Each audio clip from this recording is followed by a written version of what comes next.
Dr. Maya Torres pressed her face against the cold window of the research ship Endeavour as it descended through the murky atmosphere of Kepler 442b. The mining planet looked dead from space, its surface covered in gray dust and rocky mountains. But something was wrong down there. The miners had stopped responding to radio calls 3 days ago. Maya worked as a scientist who studied alien life forms. She had visited 40 different planets in her career, but none had made her feel this uneasy. The silence from the mining colony was not normal. Usually, mining operations never stopped. The machines worked day and night, pulling precious metals from the ground. Captain Rex Hamilton stood behind her, watching the planet grow larger through the window. He commanded the military forces that protected human colonies across 17 star systems. His job was to keep people safe, but he had never faced anything like this before. "The last message we got was strange," Rex said, reading from his tablet. The miners said shadows were moving on their own. They claimed the shadows were draining power from their equipment. Maya nodded. "I've heard about similar reports from 3 other colonies this week. Whatever's happening, it's spreading fast." The Endeavour landed near the main mining facility. Through the ship's sensors, they could see the buildings were still intact. The power generators were running, and the life support systems showed normal readings. But there were no heat signatures of living people anywhere. Maya put on her protective suit and grabbed her scanning equipment. Rex and his team of soldiers followed her out of the ship. The air outside was thin but breathable. Their boots crunched. On the rocky ground as they walked toward the main building, the first thing Maya noticed was how quiet everything was. Mining planets were usually noisy places, filled with the sounds of drilling machines and transport vehicles. Here, only the wind made any sound as it blew between the buildings. They entered the main facility through the airlock. The lights were on and all the computer screens showed normal operations, but the control room was empty. Coffee cups sat half full on desks, as if the workers had simply vanished in the middle of their shifts. "This doesn't make sense," Rex said, checking his weapon. "Where is everyone?" Maya began scanning the room with her instruments. The readings were normal at first, but then something strange appeared on her screen. There were energy patterns she had never seen before. They seemed to move like living things, but they didn't show up on regular sensors. "Rex, look at this," Maya called. She pointed to a corner of the room where her scanner showed high-energy activity. To their eyes, it looked completely empty. Rex moved closer with his soldiers. As he stepped into the corner, his radio suddenly filled with static. The lights above them flickered, and his weapon's power indicator began dropping rapidly. "Something is draining our equipment," one of the soldiers said. His helmet's display was going dark even though the battery had been fully charged. Minutes before, Maya watched her scanner as the energy patterns seemed to respond to their presence. The invisible things were moving toward them, drawn by the electronic devices they carried. She realized these were not normal life forms, existed in a way that human science had never encountered before. "We need to find the miners," Maya said. "If they're still alive, they might be hiding somewhere safe." They searched through the facility room by room. In the sleeping quarters, they found empty beds with sheets pulled back, as if people had gotten up suddenly. Personal belongings were scattered on the floor. In the dining hall, meals sat half-eaten on tables. Finally, in the emergency shelter deep underground, they found them. 57 miners sat in chairs or lay on bunks, staring at nothing. Their eyes were open, but they didn't respond to voices or touch.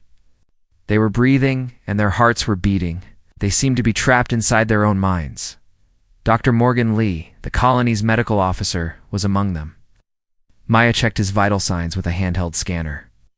His brain showed unusual activity patterns, as if he was dreaming while awake. "They're alive but not conscious," Maya explained to Rex. "Something has affected their minds." As they worked to understand what had happened, Maya's equipment detected more of the strange energy patterns. The invisible entities were everywhere. In the facility, moving through walls and floors as if solid matter didn't exist for them, Rex tried to contact the other affected colonies. But the communications were filled with the same reports. Shadows that moved independently, equipment losing power for no reason, people falling into unresponsive states. The problem was spreading across human space, faster than their ships could travel. Back on the Endeavor, Maya studied her readings, while Rex reported to Colonial Command. The energy patterns showed characteristics of both matter and energy, but they existed in a state that defied normal physics. They seemed to feed on electromagnetic fields and neural activity. These things are not from our dimension, Maya concluded. What? They exist between our reality and somewhere else. That's why we can't see them with normal instruments, and why our weapons won't work on them. The situation grew worse over the following days. Reports came in from 12 different colonies. The shadow entities, as people began calling them, were spreading through space itself. They didn't need ships or travel time. They simply appeared wherever humans had established settlements. Rex received emergency orders from Earth, the Colonial.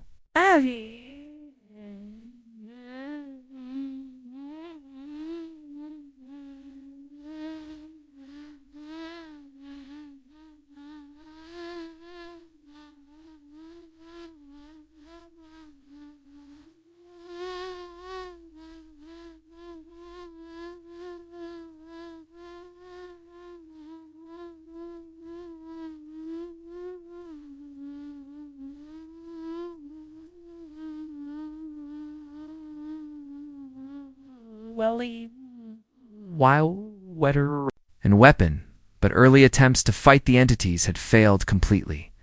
Laser weapons passed through them harmlessly. Explosive charges had no effect. Energy shields collapsed as the creatures absorbed the power that generated them. Maya realized they were facing humanity's first. It's a truly unstoppable enemy. These beings existed in a way that made conventional warfare impossible. They were like living shadows that could drain the life from entire worlds. As more colonies fell silent, panic began spreading through human space. Billions of people were at risk from an enemy they couldn't see, couldn't touch, and couldn't fight. The shadow entities multiplied with each victory, growing stronger as they consumed more energy and affected more minds. Standing on the bridge of the Endeavor, as it left the dead mining colony behind, Maya watched the stars and wondered if humanity would survive its first encounter with interdimensional life.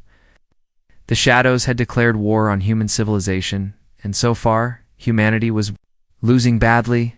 The real battle was just beginning. The emergency meeting at Colonial Command lasted 18 hours. Representatives from every human settlement gathered through holographic communication as reports of shadow attacks continued to arrive. Dr. Maya Torres sat at the center table. Her research files spread before her as military commanders and scientists debated solutions that didn't exist. Admiral Kate Morrison, the highest-ranking officer in the Colonial Defense Force, looked exhausted. She had been coordinating the response to the shadow crisis for 2 weeks without sleep. "We've lost contact with 8 more colonies in the past 48 hours, she announced. "The entities are moving faster than our ability to track them."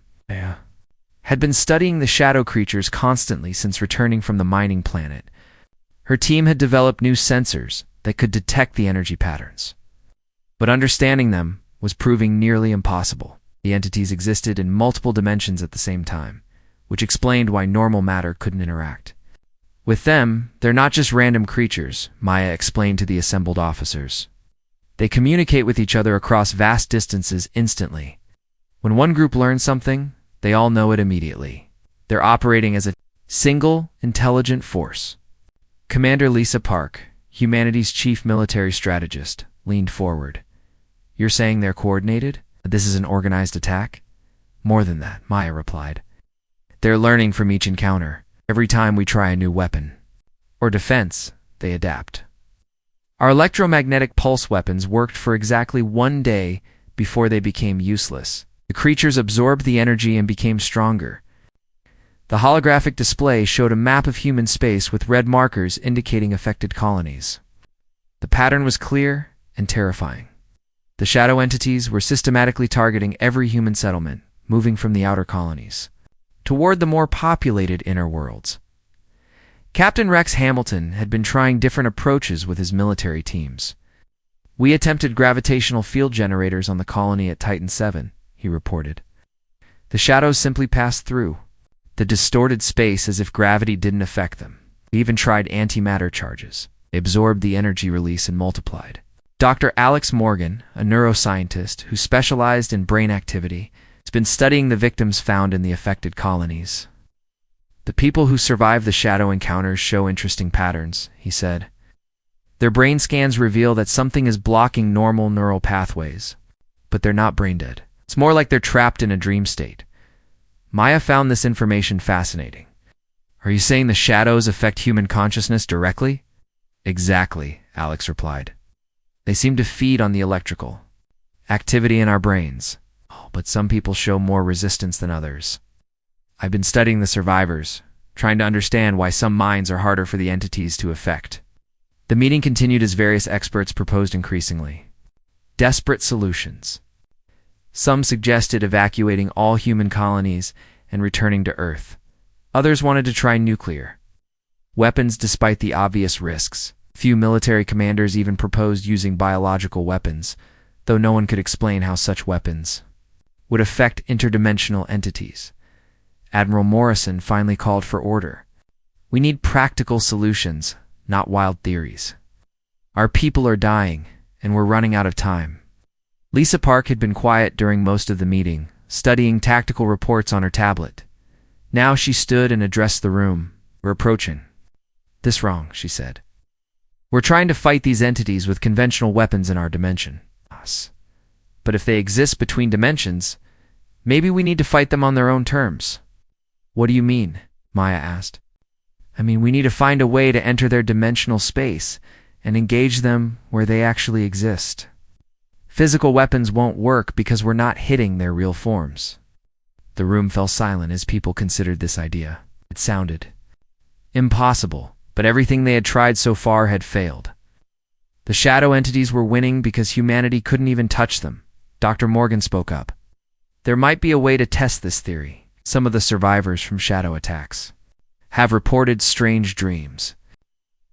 They describe seeing crystalline structures that seem to be alive. These dreams are remarkably similar across different victims. Maya felt a spark of hope. You think the survivors are actually seeing the entity's true forms? It's possible. The human brain operates on electromagnetic frequencies. If these entities exist in a dimension where consciousness can interact with energy fields, then maybe our minds can reach them in ways our weapons cannot. Admiral Morrison looked skeptical. You're talking about fighting monsters with our thoughts? Not exactly, Alex explained. But human consciousness might be able to interact with the same dimensional space where these entities exist. We just need to figure out how to access that ability deliberately. The next few days saw frantic research as teams of scientists worked to understand the connection between human consciousness and the shadow entities. Maya collaborated with Alex and other researchers to study brain patterns of both victims and survivors. They discovered that people with certain types of brain activity showed much stronger resistance to shadow attacks. Those who practiced meditation, lucid dreaming, or other consciousness-expanding techniques seemed to have natural defenses against the entities. It's like their minds are already partially existing in the same space as the shadows, Maya explained to Rex during one of their research sessions. People who have trained their consciousness to operate at different levels can actually perceive the entities. Rex was intrigued but worried. So you're saying we need to train our soldiers to be psychic? Not psychic exactly, but we need to develop their natural consciousness abilities?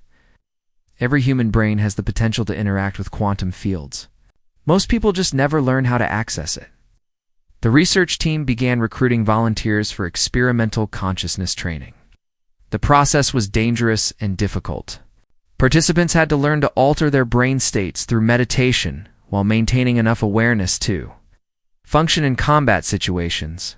Several volunteers suffered permanent psychological damage when their minds couldn't handle the strain.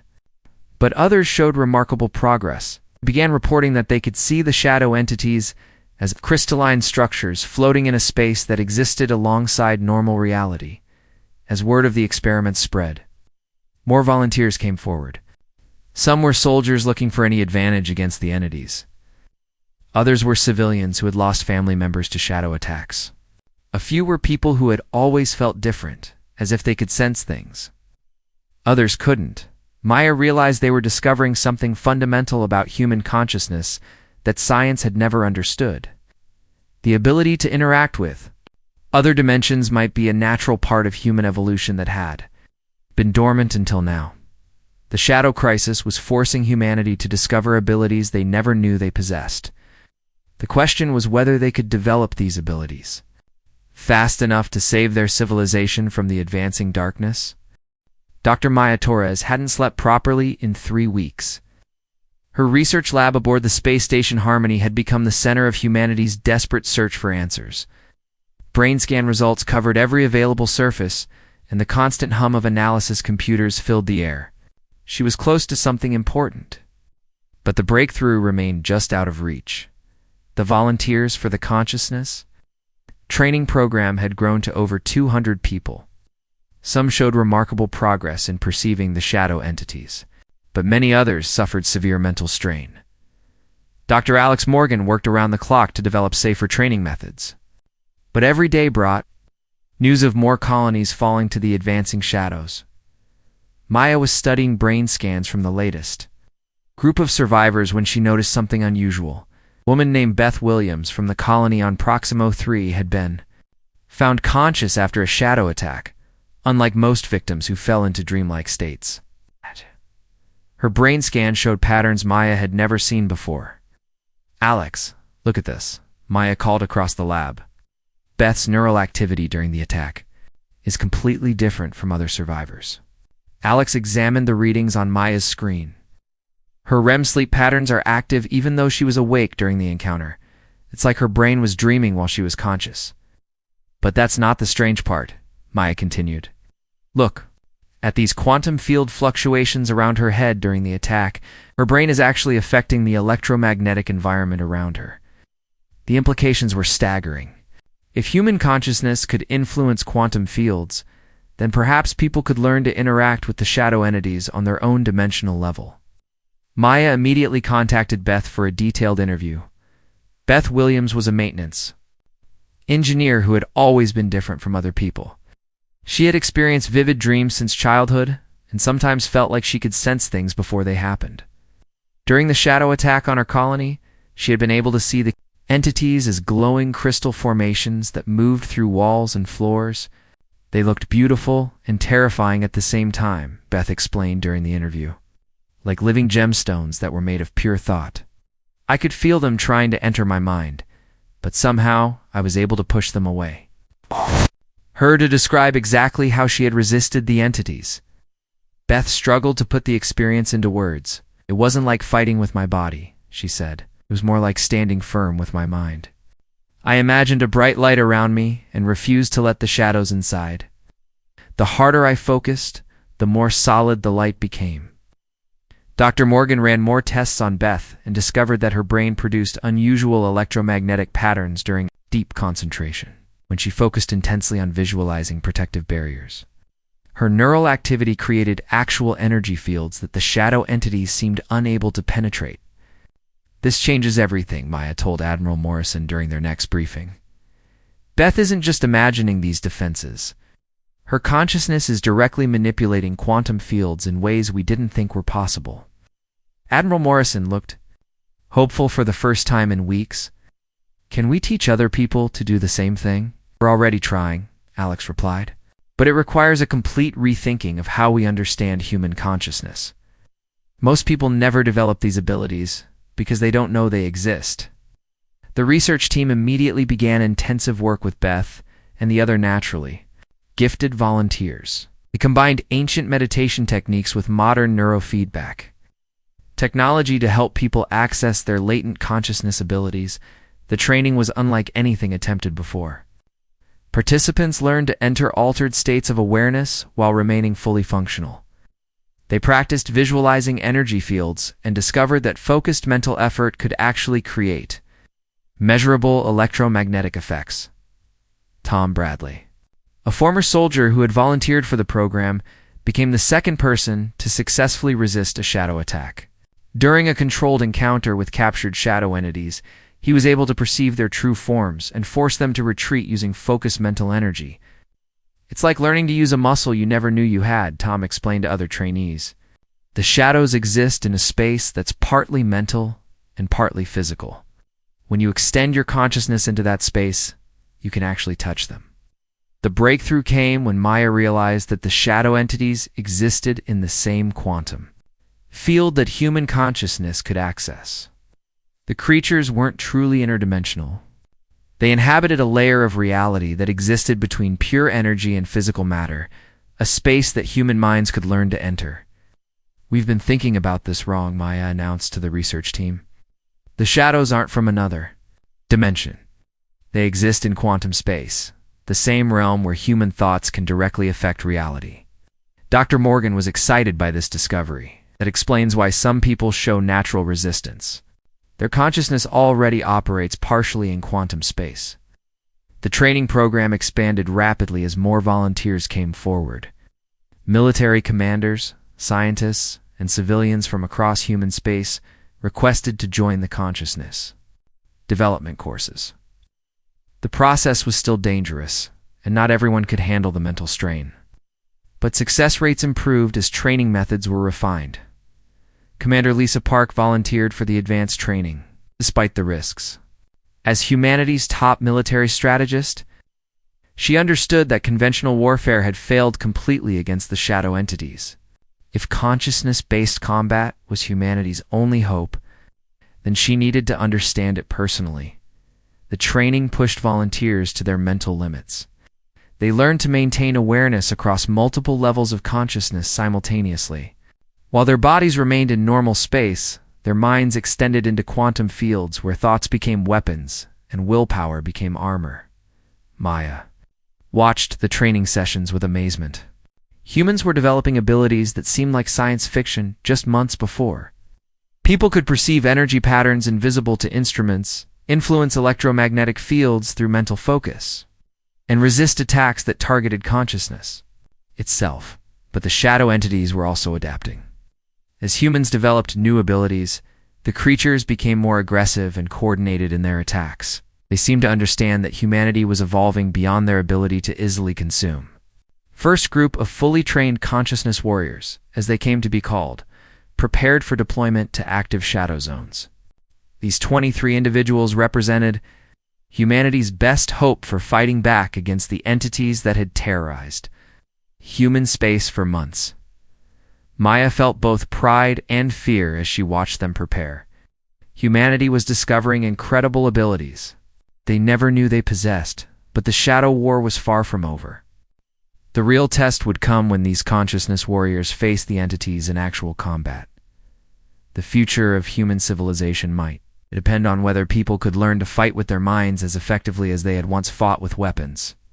The shadows had forced humanity to evolve, but evolution was never guaranteed to lead to survival.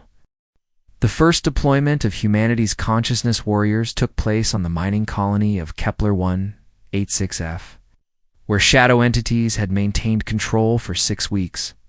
Commander Lisa Park led the team of 23 trained individuals, each capable of perceiving and interacting with the creatures in quantum space. Maya Torres watched from the command ship as the warriors prepared for insertion. They looked like normal soldiers from the outside, but their equipment was unlike anything used in previous warfare. Instead of heavy weapons, they carried meditation aids, neural feedback devices, quantum field generators, designed to amplify their consciousness abilities. "Remember," Lisa addressed her team before deployment, "these entities exist primarily in quantum space. Your minds are your weapons now. Stay focused, maintain your protective barriers, and work together. If anyone feels their mental defenses weakening, retreat immediately." The warriors descended to the colony's surface in small groups. Through their neural links, Maya could monitor their brain activity and quantum field interactions in real time. What she saw amazed her. As the team members focused their consciousness, their brains generated electromagnetic patterns that extended far beyond their physical bodies. Tom Bradley was the first to make contact with the shadow entities. Through his neural link, he reported seeing the creatures' true forms clearly for the first time in combat conditions. "They're beautiful and horrible." His voice came through the communication system. "Like living crystals made of dark light. They're everywhere, moving through the buildings like fish swimming through water." The shadow entities seemed surprised by the humans' ability to perceive them. For months, they had been invisible predators, feeding on energy and consciousness without resistance. They faced opponents who could see them and fight back. Beth Williams, the engineer who had first demonstrated natural resistance to the shadows, engaged 3 entities that were feeding on the colony's power generators. She focused her consciousness into a protective barrier and then shaped it to a weapon that could disrupt the creature's quantum coherence. "It's working," she reported. "When I hit them with focused mental energy, they become solid for a moment. That's when conventional weapons can affect them." The battle was unlike anything in human military history. Warriors fought with their minds while their bodies remained relatively inactive. They perceived multiple layers of reality simultaneously, tracking enemies that existed in quantum space while coordinating with teammates in physical space. Dr. Alex Morgan monitored the warriors' vital signs from orbit. "Their brain activity is off the charts," he reported to Maya. "They're using neural pathways we've never seen active before. It's like they're evolving in real time." The shadow entities fought back with terrifying effectiveness. They attacked the warriors' minds directly, trying to overload their consciousness with alien thoughts and sensations. Several team members had to retreat when their mental defenses began failing. But humanity was adapting faster than the creatures expected. The warriors learned to coordinate their consciousness abilities, creating group defenses that were stronger than individual efforts. They discovered they could share mental energy, supporting teammates whose defenses were under attack. Commander Park realized the entities were not just random predators. As the battle continued, she began to perceive patterns in their behavior that suggested higher intelligence.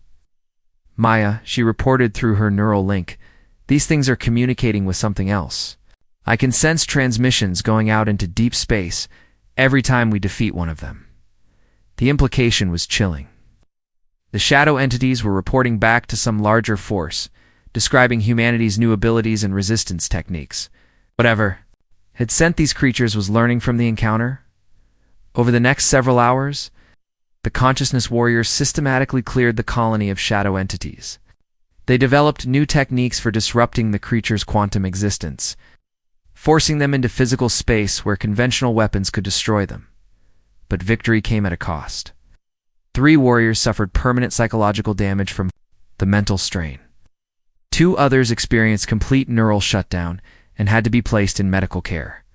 The human mind, while capable of incredible abilities, had limits that combat operations pushed to the breaking point, as the last shadow entity on Kepler 186f was eliminated.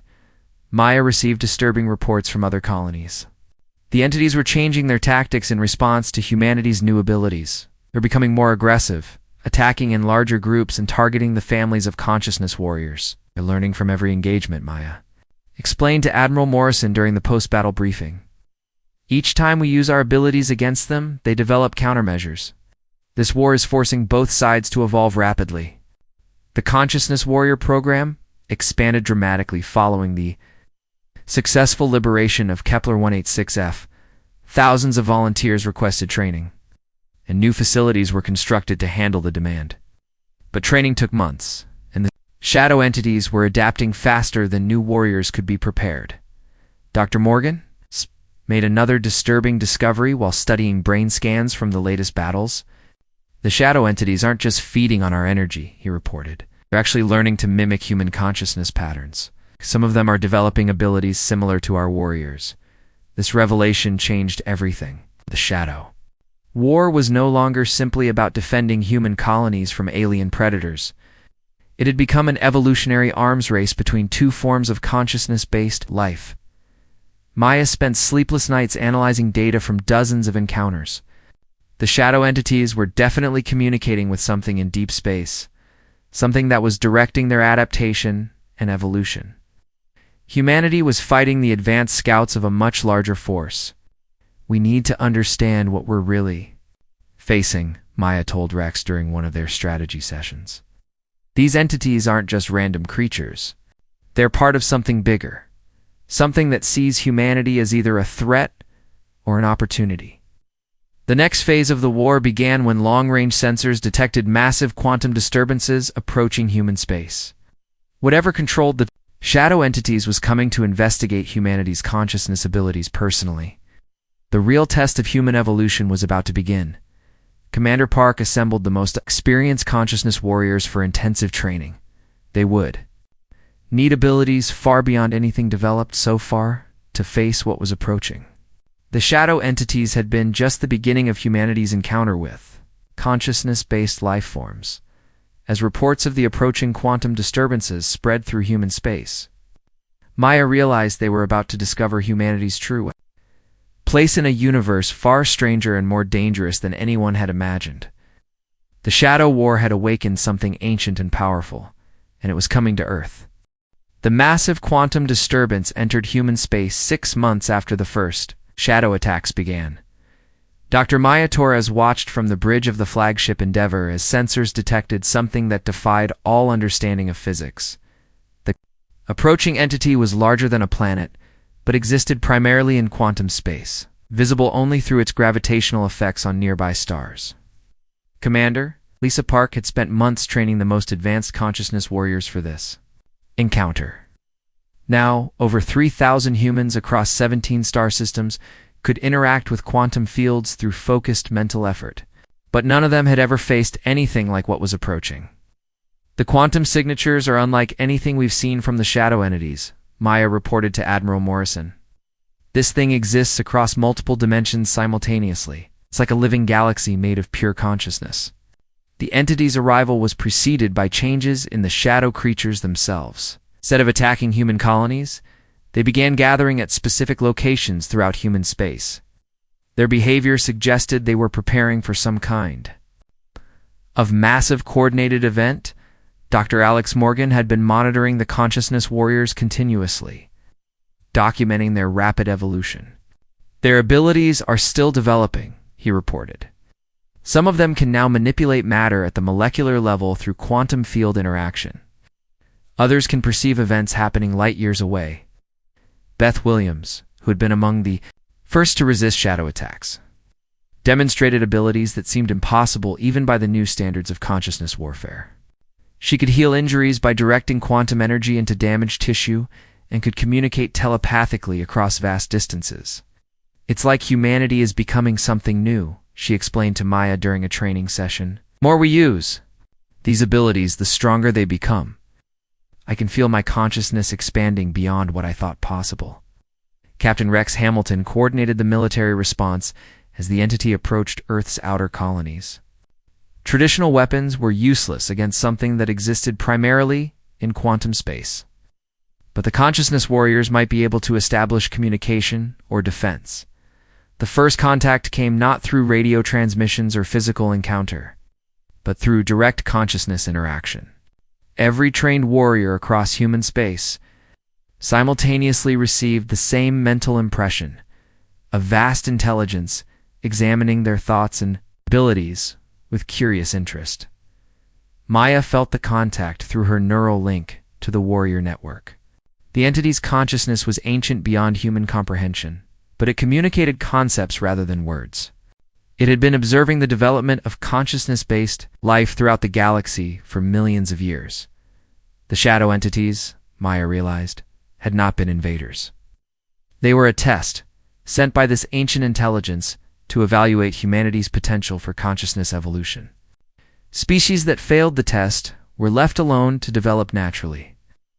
Those that passed were invited to join a galactic community of advanced consciousness-based civilizations. We've been judged, Maya announced to the assembled human leadership. The shadow attacks were an examination to see if humanity could evolve beyond purely physical existence. We passed. The revelation transformed human understanding of their place in the universe. The ancient entity, which identified itself through concepts that translated roughly as the consciousness collective, been guiding the evolution of awareness throughout the galaxy for eons. Commander Park led the final demonstration of human abilities.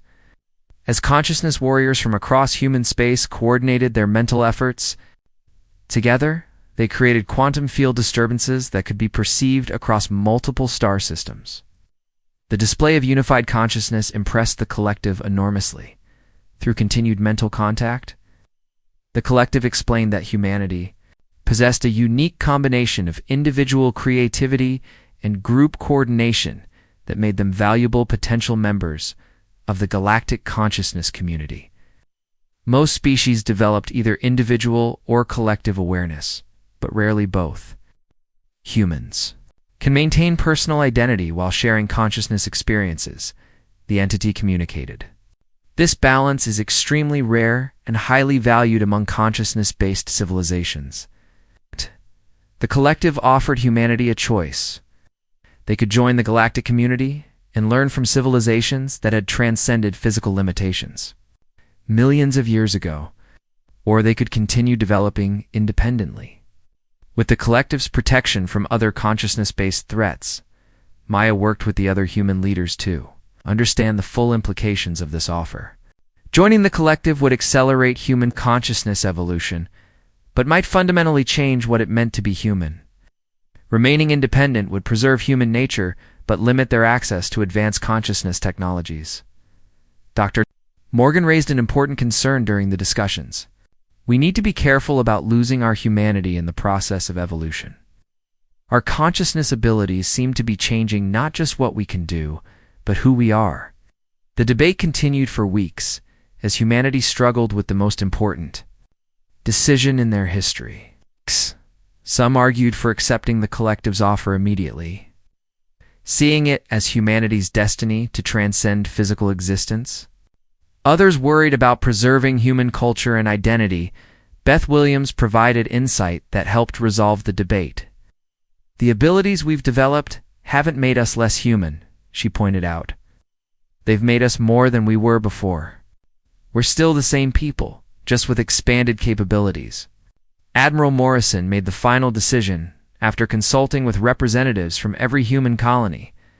We accept the collective's offer, but we do so as humans. Now, we want to learn and grow, but we also want to contribute our unique perspective. To the galactic community, the collective approved of this response. Humanity's insistence on maintaining their individual identity while embracing collective consciousness made them even more valuable as potential members. The transformation of human civilization began immediately. The collective shared knowledge of consciousness technologies that had been developed over millions of years. Humans learned to exist partially in quantum space while maintaining physical bodies, to communicate instantaneously across galactic distances, and to manipulate reality through focused group consciousness. Maya established the first Human Consciousness Institute, where people from across human space came to develop their abilities.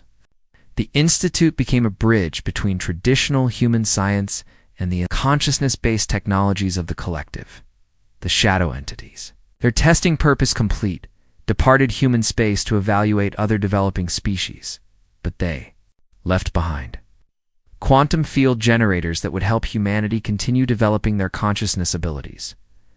Commander Park founded the Human Consciousness Corps, a new branch of the military dedicated to protecting human space, using consciousness-based abilities rather than conventional weapons. The Corps would also serve as humanity's representative in the galactic consciousness community. As Maya stood on the observation deck of the Endeavour months later, watching human consciousness warriors training in quantum space manipulation, she reflected on how much had changed. The Shadow War had threatened to destroy human civilization, but instead, it had revealed abilities that transformed humanity into something greater. The shadows that once terrified them had become the catalyst for humanity's evolution into a galactic, consciousness-based civilization. What began as humanity's darkest hour had become their greatest transformation, proving that even in the face of impossible challenges, human potential knew no limits. The war was over, but humanity's real journey was just beginning.